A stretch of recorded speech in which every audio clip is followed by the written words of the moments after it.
All right. Good afternoon. Today, in a short while, my guest will be Jane Ferguson, who is the UN Women's Special Representative in Afghanistan. She will be speaking to you from Kabul. And this is, of course, she's here to discuss the 4-year mark since the Taliban takeover of Afghanistan. The Secretary General's 16th annual report on conflict-related sexual violence that I think you've been asking me about has now been published today on the webpage of the Office of the Special Representative for Sexual Violence in Conflict. The report marks a staggering 25% increase from the previous year, with the highest number of cases recorded in the Central African Republic, the Democratic Republic of the Congo, Haiti, Somalia, and South Sudan. You also I encourage you to read the full report to get all the details, but to quickly summarize what has been included, 63 state and non-state parties are listed in the annex of the report, credibly suspected of committing or being responsible for patterns of rape and other forms of sexual violence in armed conflict, which is on the agenda of the Security Council. The report also introduces for the first time an appendix whereby parties are put on notice for potential listing in the next report of the Secretary General.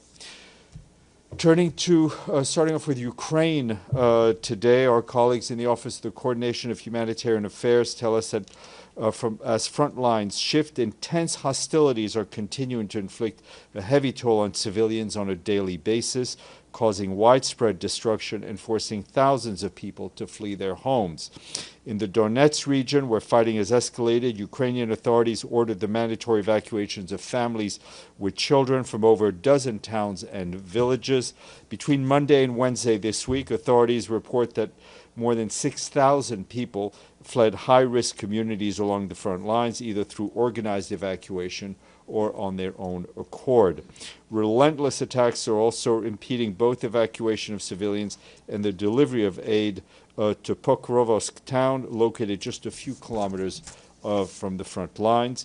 Local Ukrainian authorities estimate that more than 1,000 people are still living there. Humanitarian access is worsening in the Konstantinivka town, where approximately 7,000 residents need urgent support. Aid organizations are working around the clock to assist those fleeing the violence, providing transportation and other assistance at transit sites for newly displaced people. The humanitarian coordinator for Ukraine, Matthias Schmale, is visiting the south of the country today. He met with displaced people in the community centers in Mykolaiv and discussed urgent needs with our partners and local authorities. On its latest update, our colleagues from the UN Human Rights Monitoring Mission in Ukraine say the number of civilian casualties in Ukraine reached another 3-year high in July, with 286 civilians killed and 1,388 injured. The July UN casualty numbers are the highest since May of 2022. The UN Human Rights Mission says that the high July casualty numbers continued a pattern of steadily increasing civilian casualties in 2025. Casualty numbers for the first 7 months of 2025 were 48% higher than the same period in 2024. Turning to the ongoing horrific situation in Gaza, our humanitarian colleagues report that airstrikes and shelling have intensified in parts of Gaza City over the past couple of days, as attacks also continue on Deir al-Balah, Khan Yunis. Strikes are hitting residential buildings and tents housing displaced people, resulting in a high number of casualties. And as a reminder, if the Israeli ground operation in Gaza City moves ahead, thousands of families already in appalling humanitarian conditions could be pushed over the edge even further. With 86% of the Strip now in Israeli militarized zones or under displacement order, aid groups lack the access and supplies to address the dire humanitarian situation at the scale that is required. Any further loss of space, more mass displacement orders, or intensified attacks in populated areas could have devastating consequences. As a reminder, the Israeli ban on the entry of shelter material has also been in effect for over 5 months now. In recent days, temperatures have soared and hundreds of thousands of people are now left without protection from the heat. Nearly everyone in Gaza has been displaced at least once since the war began, and the makeshift shelters they managed to improvise or acquire have often either worn out or have been abandoned when they have been forced to flee. Meanwhile, yesterday, the World Health Organization supported the medical evacuation of 38 patients, mostly children from Gaza, alongside nearly 100 companions. We reiterate our call for a ceasefire, the unconditional and immediate release of all hostages still being held in Gaza, and the unimpeded humanitarian access for us and all our partners. Turning to Syria, we and our humanitarian partners continue to deliver vital assistance to people impacted by the recent violence in the southern part of that country. In the governorates of Sueda, Dara, and rural Damascus, UN agencies and their partners are supporting both people who fled and have been displaced and the communities that are hosting those people. Between August 5th and yesterday, we supported 4 aid convoys through the Syrian Arab Red Crescent, which yesterday delivered critical assistance to Sueda, including food, hygiene kits, medical supplies, and fuel to access to restore water pumps. One of the convoys counted 21 trucks that delivered 250 metric tons of flowers, as well as food baskets, water containers, fuel, and 7 dialysis machines. The World Food Program and UNICEF provided these supplies.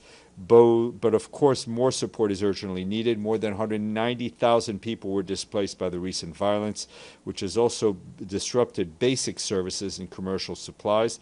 Over the past week, 920 families have left Sueda Governorate, with some 370 families returned, according to the Syrian Civil Defense Organization. Our humanitarian colleagues also warn that the ongoing insecurity and sporadic violence continue to impede better humanitarian access to Sueda. Just last week, a Syrian Arab Red Crescent convoy came under fire in Dara Governorate. Despite ongoing insecurity and operational challenges, we continue to engage closely with Syrian authorities and other partners to strengthen the response. And moving to Lebanon and southern Lebanon, where our peacekeeping colleagues are operating. I have my note right here. Our peacekeepers tell us that they continue to discover unauthorized weapons, unauthorized ammunition, and infrastructure in southern Lebanon. Yesterday, they found rocket launchers, rocket shells, mortar rounds, and bomb fuses in Sector East. On Tuesday, the peacekeepers observed a tunnel in Sector West with rocket launchers and mortar shells inside. These were referred to the Lebanese armed forces as per standard practice. In addition, UNIFIL observed continued Israeli Defense Forces military activities in the area of operations, including airstrikes in Sector West and artillery shelling from the south of the Blue Line with points of impact in Sector East. That took place yesterday. UNIFIL continues to conduct training activities with the Lebanese Army personnel in support of our efforts of capacity building of the LAF. This week, UNIFIL engineers conducted trainings on surveying, locating, and extracting explosive devices, procedures for safety exiting mined areas, and securing sites potentially containing explosive devices. Such training activities are crucial now as the Lebanese armed forces engage daily in identifying and securing areas contaminated with unexploded ordnances and explosive remnants of war. At sea, the mission's Maritime Task Force yesterday held an exercise with the Lebanese Army personnel. Lebanese Air Force personnel. In Sudan, our humanitarian colleagues are continuing to provide us with updates on the dire conditions there. We're extremely alarmed by the continued rapid spread of cholera in different parts of the country, especially in the Darfur region. In the past week alone, our health partners recorded 40 cholera-related deaths in the region. Treatment to more than 2,300 patients have been provided by our partners at facilities run by the Ministry of Health. But in Tawila, the cholera treatment centers have been overwhelmed. As you well know, in Tawila, hundreds of thousands of people are hosted after fleeing hostilities in and around El Fasher and Darfur State. You may also recall that last month, the emergency relief coordinator Tom Fletcher, allocated $5 million from the Central Emergency Response Fund to support the cholera response in Sudan, but more resources are needed for that response without delay. Humanitarian partners need 50 million United States dollars to sustain their cholera operations through the end of 2025.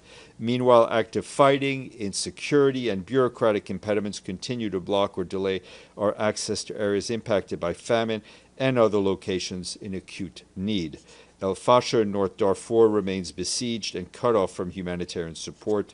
Humanitarian access is also constrained in the Kordofan region, where fighting persists along key supply routes. The closure of these routes has severely disrupted the delivery of vital goods and worsened economic conditions, triggering displacement and a worsening of the humanitarian situation. As nutrition needs deepen, the humanitarian community is responding wherever it can.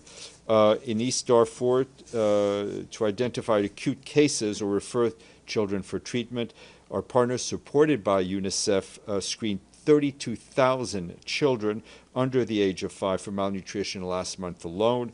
A similar effort in June reached 15,000 children.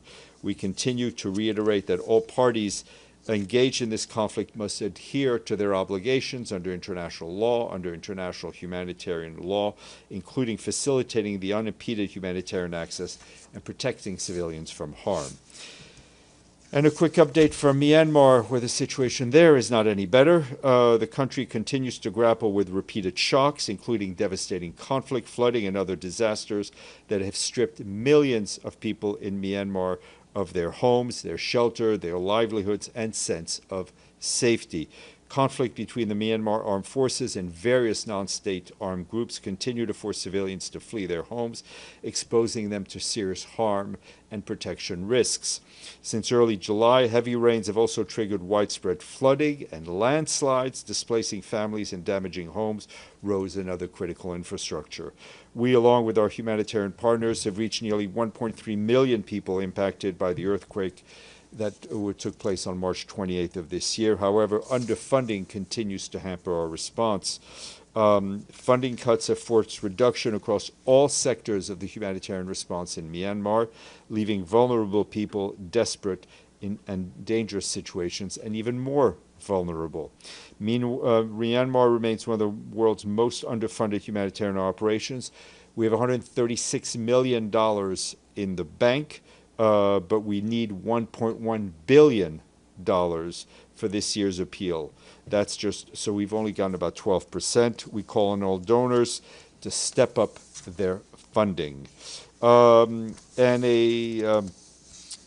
unfortunately, with a tragic note from the Eastern Mediterranean, and I can tell you that we join our colleagues at IOM and UNHCR in expressing our deep sadness by the capsizing of a boat that occurred yesterday off the coast of Lampedusa, in the central Mediterranean, of Lampedusa in Italy, in which at least 35 people are feared dead or missing, including children.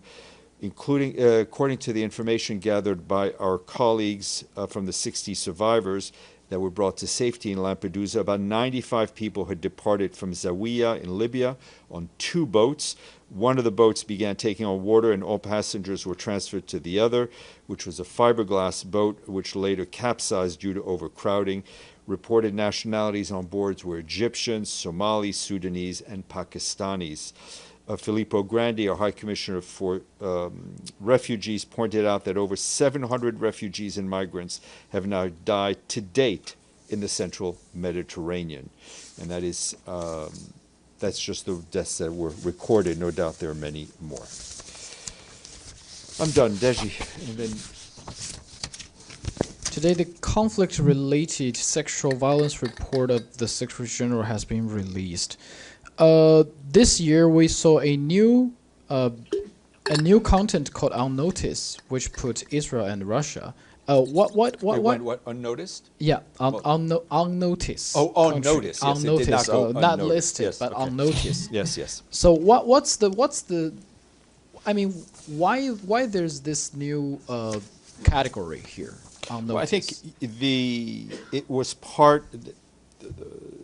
The report created this new category because of the consistent denial of access to UN monitors in the context of both the Israeli and occupied Palestinian territory conflict and the temporarily occupied parts of Ukraine. That made it challenging to verify and definitively determine the patterns, the trends, and the systematicity of sexual violence in these contexts. Which means there's suspicion, but you cannot verify. Right. That's why it's that's put all on notice. notice. Yes. Okay. Edie. Thank you, Steph. Israel has announced new settlement construction in the West Bank, which the Palestinians and human rights groups say will basically destroy prospects for a two-state solution by cutting the West Bank in two parts. Does the Secretary General have any comment on this announcement? Well, as far as I saw, I think that was also the statement made by the Israeli finance minister to eliminate the possibility of a two-state solution. Our position on settlements is clear. The Israeli settlements in the occupied West Bank, including East Jerusalem, and the regime that's associated with these settlements go against international law. Settlements, to state the obvious, further entrench the occupation, put the prospect of a two-state solution even further away. And as you said, if this went ahead, and which we call on the Israeli government not to do, and we call them to reverse, to stop the advancement of this process, it would sever, the northern and southern West Banks. And I think, interestingly enough, as the Israeli finance minister and the Palestinians and other NGOs all agree, it would put an end to the prospects of a two-state solution. Pam, then Benny. Thanks, Steph. Since we're in any progress on the Commissioner Volker Turk investigation, the UN human rights, or actions on the children that were taken to Russia during the war, the 20,000, there were 11 returned in August, but there doesn't seem to be I'm not aware, unfortunately, of any progress on that front, but we will check for you. Benny? So I have two questions and maybe a third after that. So the first one, you mentioned the anniversary of Afghanistan. Mm-hmm. There was a report just issued by the U.S. watchdog on reconstruction of Afghanistan called CIGAR. Not for you, no cigar for you. That claims that a lot of the, if I remember correctly, $3 billion that were dispersed by the UN was diverted to the Taliban, including, they say, and I quote, by colluding with the Taliban was colluding with senior UN officials to demand kickbacks from UN vendors. Any thought? Yes, a few thoughts. We're obviously aware of the publication by the Special Inspector General. I think what the report does very clearly show is the extremely complex environment in which United Nations agencies operate to deliver aid in Afghanistan, and the interference and the restrictions imposed on the UN by the de facto authorities who control Afghanistan, the Taliban. Such interference has included attempts to influence recruitment and beneficiary selection process, a request for confidential staffing and budgetary information, pressure to change established aid delivery modalities, and restrictions on or threats against female national staff members that impede their essential role in supporting the Afghan people. We've been operating in Afghanistan for quite some time, and I can tell you that our colleagues at the UN country team, which includes the funds, the programs, the agencies, have implemented robust safeguards and risk management process to ensure that critical international assistance reaches those people that need it most. Where and when necessary, some programs, such as in-kind cash assistance, have been halted, and we've engaged with the de facto authorities at the various level. I can tell you that also, if you take and your colleagues and everyone takes the time to look at the quarterly reports from UNAMA, they are mandated to report on the risks of a diversion, and they've reported this consistently to the Security Council. Now, we obviously take very seriously any allegation of malpractice, of corruption by UN officials or implementing partners, and we try to ensure that they're promptly investigated. But we continue to operate based on our humanitarian principles and reinforced by comprehensive safeguarding policies and various procedures that include independent needs assessment, screening and vetting of partners and vendors, as well as extensive monitoring, including by third parties and community feedback. And we also continue to push with the de facto authorities to let us do our work free from any harassment and interference. But I think as you know and others know, delivering humanitarian aid in an area that is, in a country that is controlled by the de facto authorities, and it's not the only place in the world, is extremely, extremely challenging, to say the least. And the part about senior UN officials and bribes, I is said, if that anyone investigated by OIOS? Anyone has an information, it needs to be brought forward, and I'm sure my colleagues in Afghanistan will be in touch with a special inspector on that. Okay, second question. There was an op-ed that I'm sure you've seen yesterday in the Wall Street Journal about the ship Yemen that was purchased by the UN in 2023, that according to that report is basically serving as a fuel depot for the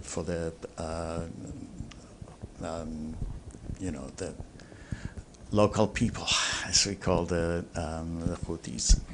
De facto authorities. De facto authorities, right? Again, a challenging place. I'm aware of the op-ed that was published in the Wall Street Journal. It's not the first. They're not the first to have reported on this.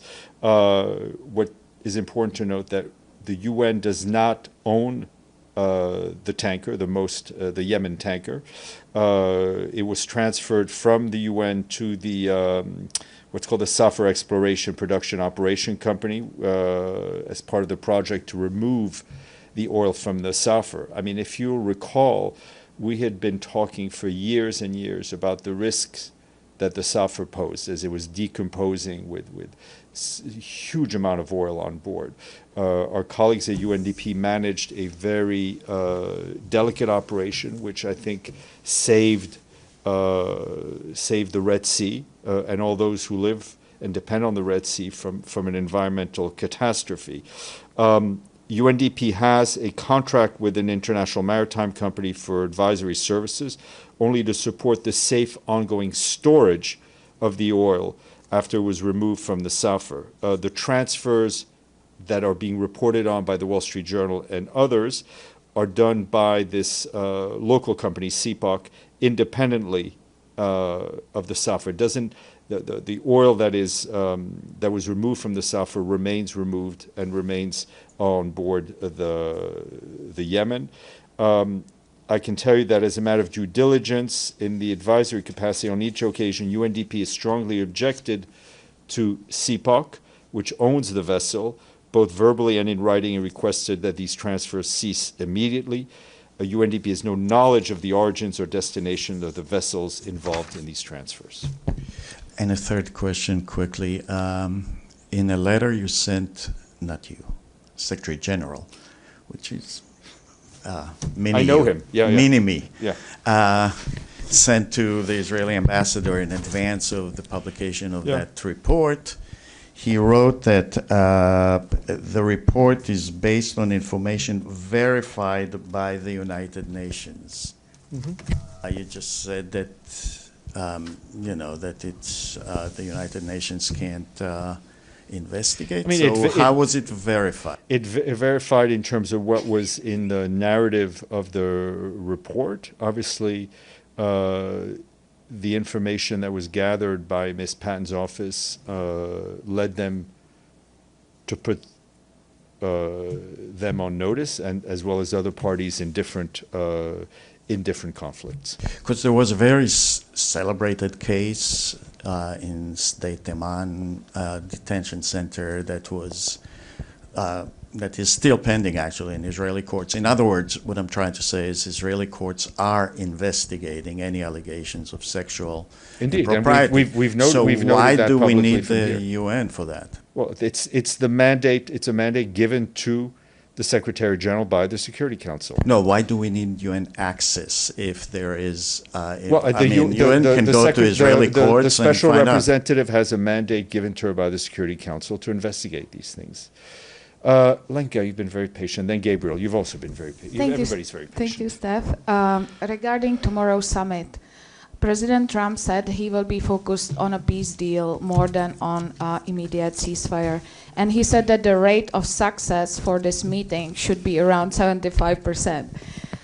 What are the expectations of the Secretary General? Is he hopeful that it will lead to success? Thank you. Look, we're not in the betting game. We've seen a lot of commentary in advance of the summit. I think we do welcome the dialogue at the highest level between these two permanent members of the Security Council, and a lot of issues on the agenda. Our position regarding the war in Ukraine remains the same, that we want an immediate, full, and unconditional ceasefire as a first step towards finding a just and sustainable and comprehensive peace, one that upholds Ukraine's sovereignty, its territorial integrity and independence, with an internationally recognized border and in line with the UN Charter, international law, and all relevant UN resolutions. We'll obviously be watching what happens, and we'll be watching what comes out of it. Gabriel. Thanks, Steph. I have several follow-ups, but I know you have a guest waiting, or we have a guest waiting, so I'll try to be as succinct as possible. Follow-up to Edie's question on the illegal settlements. I took note of your comments, and it was very clear. However, would you acknowledge that this isn't just any illegal settlement? This is the highly controversial E1 that's been on hold since 2005 due to international pressure because, as Edie noted, it would divide East Jerusalem and the occupied West Bank. This could potentially end any contiguous Palestinian state. Does the Secretary acknowledge that? I said it, and I said exactly that this is you're right, this is not any other expansion of a settlement. And as I just told Edie, I think you look at the statements coming out from people on both sides of this issue, they all say the same thing, that this may very well drive a stake through the prospect of a two-state solution. And on the sexual violence report, clearly nobody wants to be added to the annex of this report. The Secretary General decided to include Hamas in the annex. Anyone can read the report to get the reasons. Israel, of course, only in the appendix. Did the Secretary General bow to Israeli pressure? No. Sinan. Thank you, Steph. I have also a few questions. I will be happy if you can stay with me. First, I can't leave. I have no choice. The UN Syria Commission of Inquiry today published a report regarding deadly violence in Syria's otherwise majority coastal areas in March, and the report says the violence led to 1,400 dead, and it was a systematic and likely amount to war crime. Does Secretary General sees those things, and in addition, what we saw in Sueda are I think crimes? that will have to be decided by a court, but regardless, I think the conclusions of the IIM are extremely worrying. They echo what we've been saying, our human rights colleagues have been saying, what Mr. Pedersen had been saying. It is the responsibility of those in power in Syria, of those in power in Damascus, to ensure that everyone in Syria, all Syrians, feel safe and feel protected and do not risk being killed, harassed, or kidnapped just because of their religion or ethnicity. And, Yes, ma'am, please.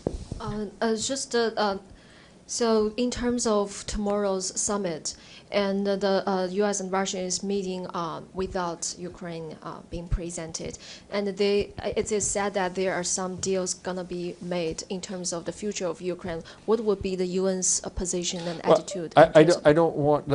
Let's not comment on something that has yet to happen. We have said, and I think, and I use here the royal we, I said, I think earlier this week, one of your colleagues asked, that as a matter of principle, when you're trying to settle any conflict, if you want a just and sustainable peace, it's helpful to have all the parties of the conflict at the table, the same table. That being said, let's wait to see what comes out of the summit tomorrow. Pam, then Deji. Follow-up to Benny's question, the first one, on the Special Inspector General for Afghanistan report.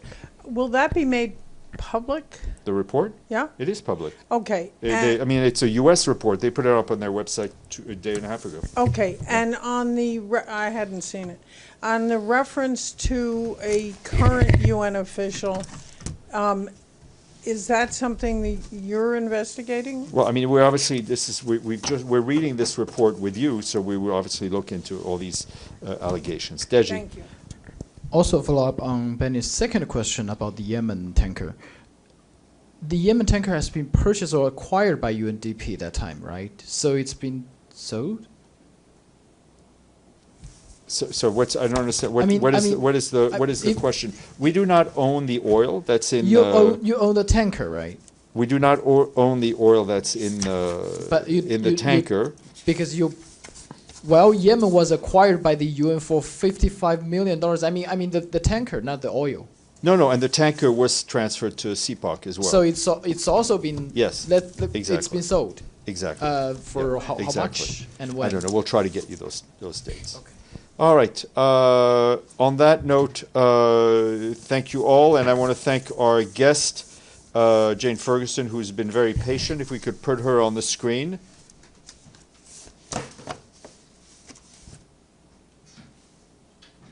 Hi, Jane. Thank you for your patience. We know it's late over there, but we welcome you to this briefing. We'll give you the floor for a few minutes, and then I know you'll be excited to answer the questions. Thank you very much, Steph, and good evening, everyone from Kabul. My name's actually Susan Ferguson. My bad.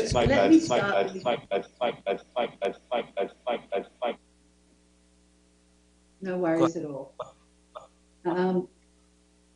So let me start with UN Women's strong commitment to stand with every woman and girl whose life has been affected by violence in Sudan, in Ukraine, in Palestine, in Israel, and in women's homes all around the world, and of course in Afghanistan. It's now 4 years since the Taliban takeover in Afghanistan. In the years since, dozens of decrees have continued to severely limit Afghan women and girls' rights, freedoms, and their dignity. These restrictions are not temporary, not one has been reversed. It is the most severe women's rights crisis in the world, and it's being normalized. Our latest data from our regular door-to-door surveys shows that despite systemic and continuous limitations on their lives, 40% of Afghan women actually still imagine a future where change and equality are possible. This hope is a lifeline, and it's a political strategy. This is a personal act of resilience and resistance, even as 75% of more than 2,000 women we interviewed described their mental health as poor or very poor.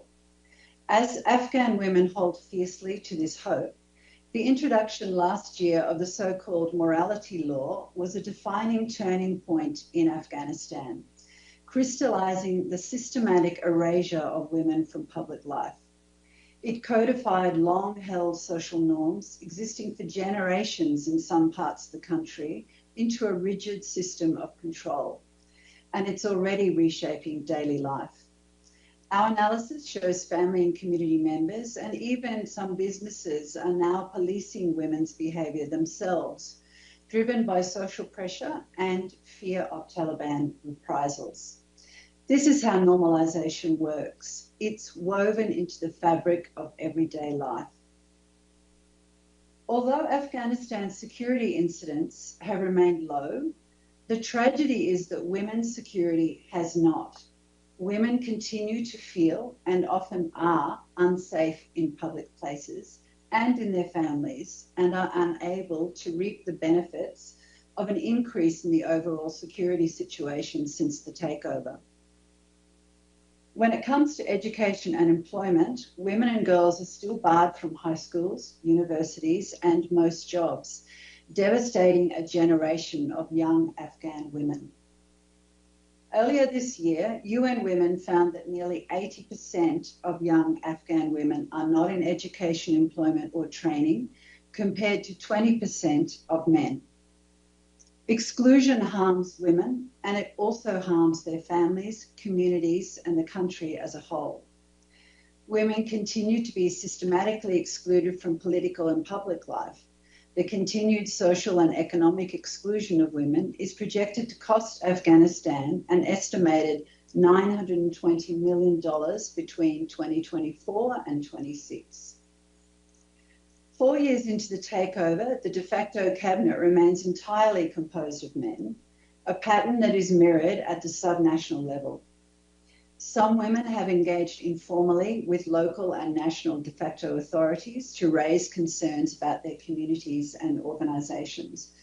But there's no institutional mechanisms for women to have a say in decisions affecting their lives. In 2021, the Taliban introduced a decree enshrining women's rights to inheritance and banning forced marriages. This is a narrow foothold to build on. However, sadly, many women and men we consulted were unaware of the decree, and most felt the decree had not changed society's long-held practices. The return of Afghan women and girls from Iran and Pakistan is further deepening the women's rights crisis in Afghanistan. Already this year, more than 1.7 million Afghans have returned, many forcibly. Women and girls represent 1/3 of returnees from Iran so far, and half from Pakistan. Many return to no home, no income, and no access to education or healthcare, arriving in communities already stretched to breaking point by the economic crisis and climate shocks, and where their choices and freedoms are restricted. They urgently need both humanitarian assistance and long-term support to rebuild their lives. And they can only access this support through women humanitarians, as this is a context where they cannot interact with men aid workers. Since 2021, women-led organisations have been on the front lines in Afghanistan, delivering services such as healthcare, psychosocial support and protection from violence, and they continue to do so. But across civil society organisers surveyed by the UN in March this year, half of all women staff had already lost their jobs due to funding cuts. More than 1/3 of organisations reported that if the current situation continues, their ability to reach women and girls would be severely reduced, scaled down or shut down. No doubt Afghan women and girls are bearing the brunt of global aid cuts in the country. Despite this very difficult picture, Afghan women are still resisting. Afghan women continue to find ways to operate in this environment, negotiating carefully within the margins to be able to run their businesses, find ways to educate themselves, help others access support, and raise their voices in important international meetings. Many are able to do this because of donor funds to support them, funds which are reducing. But many still imagine a different future. If we ignore the tightening strictures on Afghan women and girls, we send a message that this is normal and that the rights of women and girls everywhere are disposable or irrelevant. We cannot accept the denial of their rights as the new normal. We must keep investing in their NGOs, their businesses, and their voice in international dialogues. We must stand up for all women and girls in Afghanistan. Thank you very much. Open for floor. ED, please go ahead. Thank you very much, Ms. Ferguson. On behalf of the United Nations Correspondents Association, welcome and thank you for doing the briefing. My name is Edith Lederer from the Associated Press. During your time in Afghanistan, have you had the opportunity to meet with any Taliban officials and make the case you've just made to us to them? Or are they refusing to meet with anyone from UN Women? I have met with a Taliban official actually just yesterday, and we continue to meet with Taliban officials both at national and subnational level. We have to meet with Taliban officials because we need to discuss some of the barriers that may be put up that impact our work, and we really need to engage with them to change some of these barriers. And we do talk to the Taliban regularly about these things, and actually we also, the reports that we do are shared with the Taliban, and we hope that they also influence some of their own policy decisions.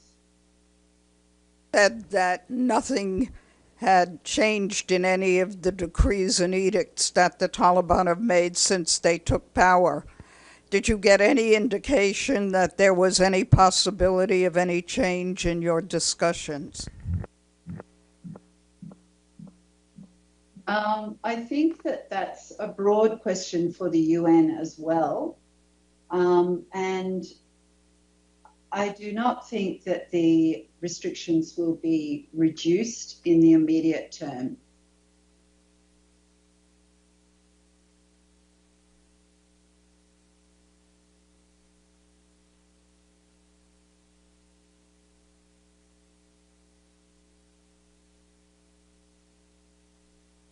I can't hear you.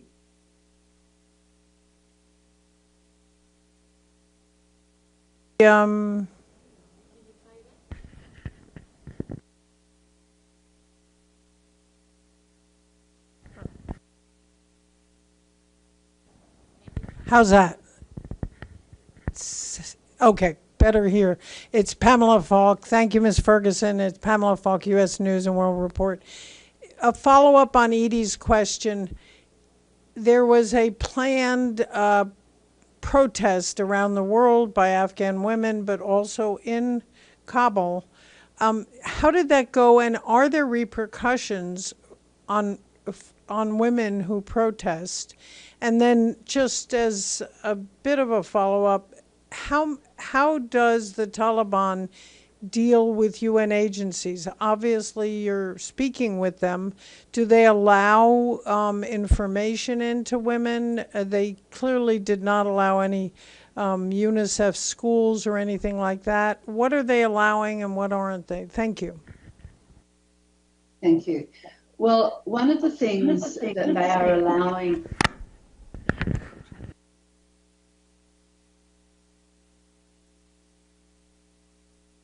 Afghan women, there is a recognition that returnees who are women and girls need women to be there to meet them and to help them access services.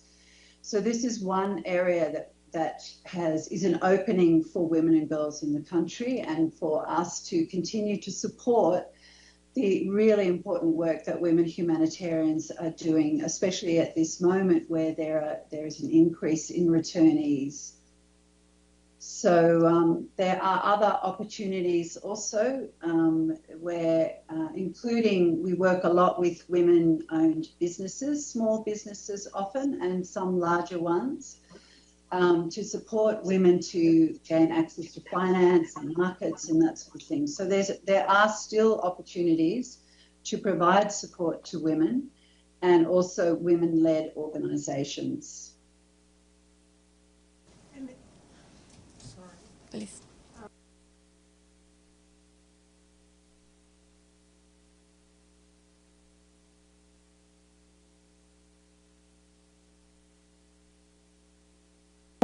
Oh, yeah, there it goes. I can hear it. Any repercussions on Afghan women who protest that you know about? I'm not sure of the answer to that question. So I will find out and get back to you.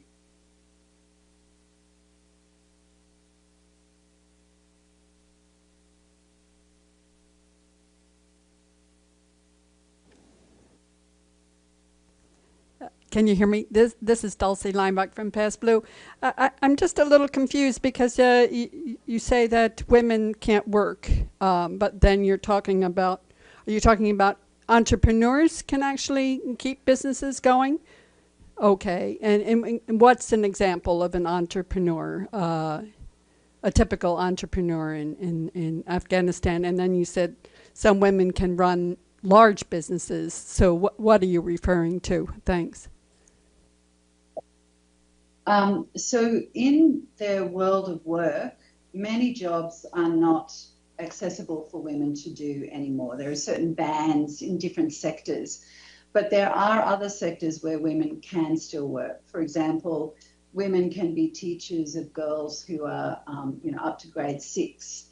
There are still women midwives, and there are other, various sectors where women can work. So the kinds of businesses that we provide support to are often small businesses, so women-owned livelihood businesses where they may work in their own homes. But we've also worked, for example, in Bamayan, where there's a women's market, and many women own businesses and they gather together and run a market, and we've been able to provide solar power so that there's energy in that market. And have worked with them to access other markets for their goods. But there is a wonderful women-owned business that makes reusable sanitary pads, and they employ, I think, 50 women, and they are a successful business, and there are other opportunities to support growing those kinds of businesses. I hope that explains it. It's not, often in Afghanistan, there is not one size fits all. The situation changes from state to state and from sector to sector as well. I mean, so how did the Taliban justify allowing some women to work in some ways and not in others? I can't really explain the Taliban's mindset. But I think some of the businesses that are allowed to operate are perhaps seen more as a sector that may be appropriate to women's roles, for example.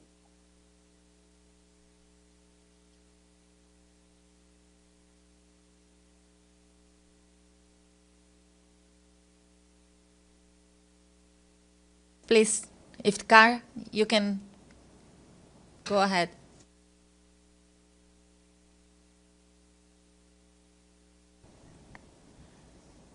I think we missed Iftikhar. Maybe I'm going to try with Abdul Hamid now, and I will go back to you, Iftikhar. Abdul Hamid, please.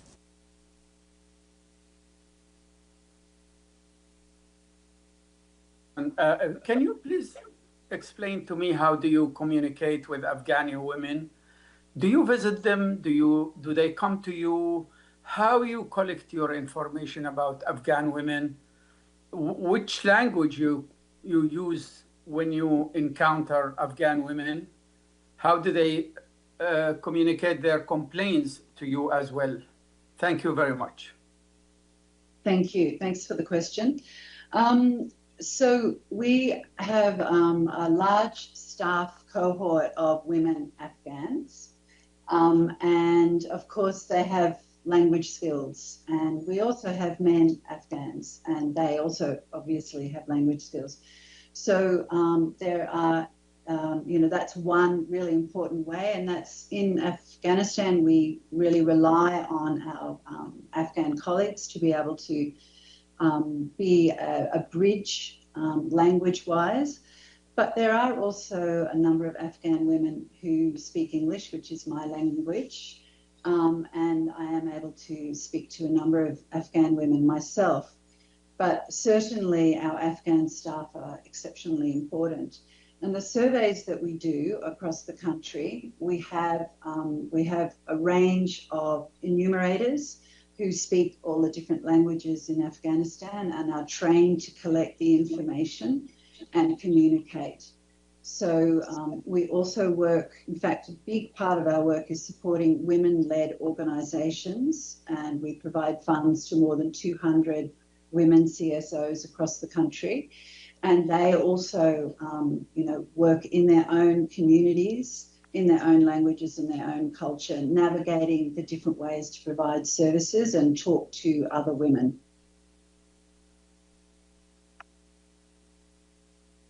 Thank you. Please go ahead. This is Iftikhar Ali from Associated Press of Pakistan.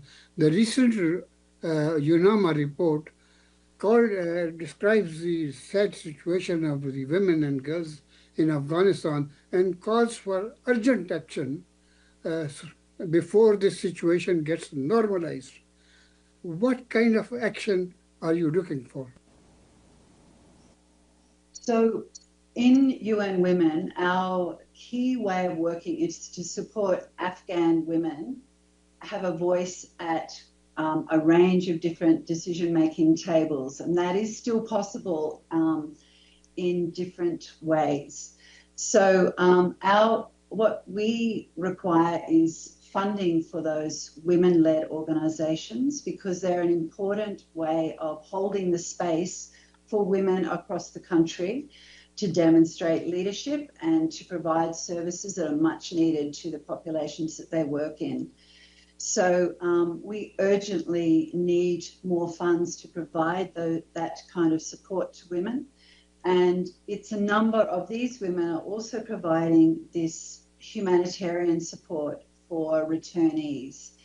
And again, we need funds to be able to provide them so that these women can enter the country safely and settle safely.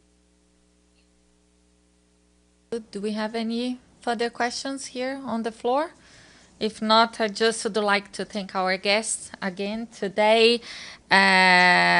Susan Ferguson, the UN Special Representative for Afghanistan, who was briefing us from Kabul today. Thank you so much. Thank you. Thank you to everyone in the audience. It's a pleasure to be here with you. Thank you.